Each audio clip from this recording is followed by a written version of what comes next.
ये वीडियो सिर्फ एंटरटेनमेंट के लिए बनाई गई है। इसमें दिखाई गई कहानी, आवाज़ें, दृश्य और घटनाएं काल्पनिक हैं। हम किसी भी प्रकार के अंधविश्वास, हिंसा या भय को बढ़ावा नहीं देते। अगर आप कमज़ोर दिल के हैं या रात में अकेला देख रहे हैं तो अपनी जिम्मेदारी पर देखें।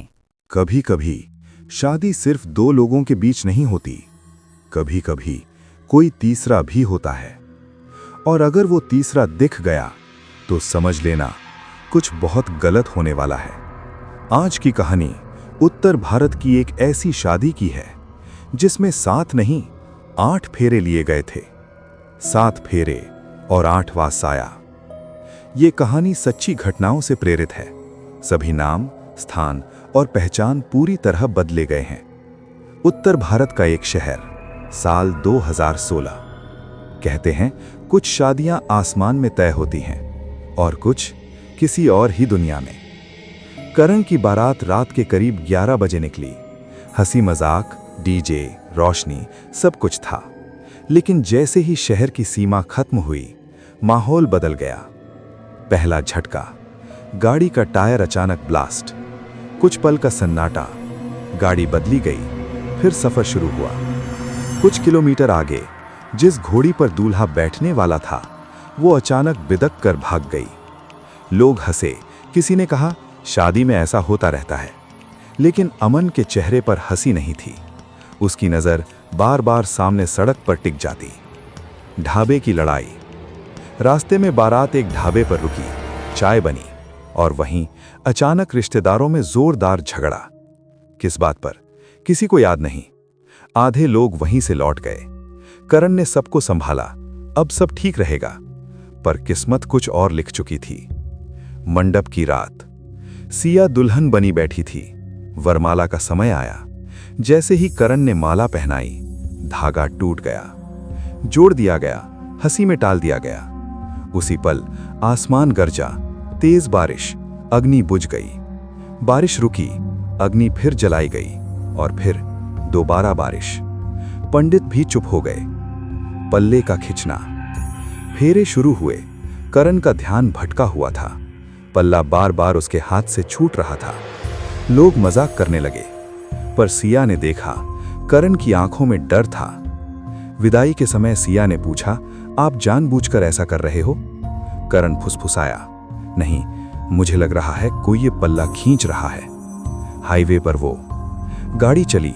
अंधेरी सड़क, सन्नाटा। अचानक अमन ने जोर से ब्रेक मारा। वो सामने क्यों खड़ा है? सबने देखा सड़क खाली थी। कुछ दूरी पर फिर वही हुआ। वो फिर आ गया। किसी को कुछ समझ नहीं आया।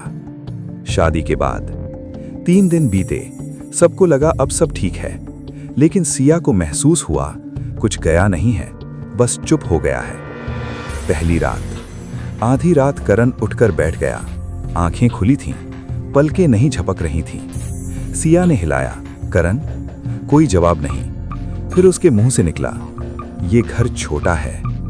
आईने में तीसरा साया। अगले दिन सिया तैयार हो रही थी। आईने में वो और करण, और पीछे कोई तीसरा। मुड़ी, कमरा खाली। वापस देखा, आईना क्रैक। बाबा का फोन। सिया ने बाबा हरिदत्त को फोन किया। बाबा बोले, मैंने उसे बांधा था, मारा नहीं। और बंधन शादी से ज्यादा दिन नहीं टिकता। 2:17 AM। एक रात बिना हवा के दरवाजा खुला। घड़ी 2:17। करण बाहर गया, नंगे पांव। सड़क पर वो खड़ा था। करण बोला, अब तो शादी हो गई। आवाज आई, हाँ, अब मेरा हक पूरा होगा। अमन का डर। अमन ने गाड़ी चलानी छोड़ दी। एक शाम पीछे से आवाज आई, रुक जा। बोनट पर हाथों के निशान थे। डायरी का सच। अमन को पिता की डायरी मिली।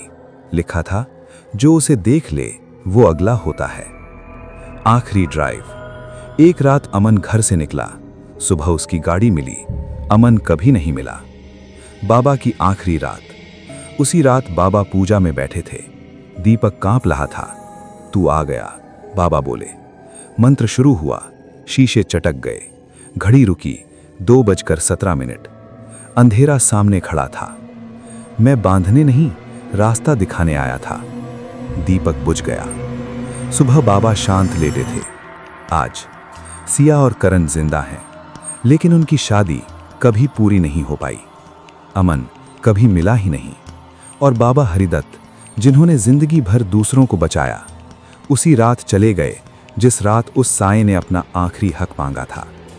लोग कहते हैं वो सब महज इत्तेफाक था, लेकिन सवाल ये है, एक ही रात, एक ही समय, एक ही जगह, इतनी सारी अनहोनी कैसे? अगर वो सिर्फ भ्रम था तो हर साल उसी हाईवे पर गाड़ियां क्यों रुकती हैं? अगर वो सिर्फ डर था तो आज भी लोग 2:17 के बाद उस रास्ते से क्यों नहीं जाते? क्योंकि कुछ शादियां 7 फेरों से बनती हैं और कुछ एक ऐसे फेरे से जिसे कोई देख नहीं पाता। अगर आपको ये कहानी सिर्फ डरावनी नहीं बल्कि असहज लगी तो समझ लीजिए कहानी ने अपना काम कर दिया है। और अगर आपने भी कभी रात के सन्नाटे में खुद को अकेला नहीं पाया तो कमेंट में सिर्फ लिखिए, मैंने भी महसूस किया है। वीडियो को लाइक कीजिए, चैनल को सब्सक्राइब कीजिए, क्योंकि अगली कहानी आपके शहर से हो सकती है। और याद रखिए, हर बार जो दिखे वो इंसान ही हो, जरूरी नहीं।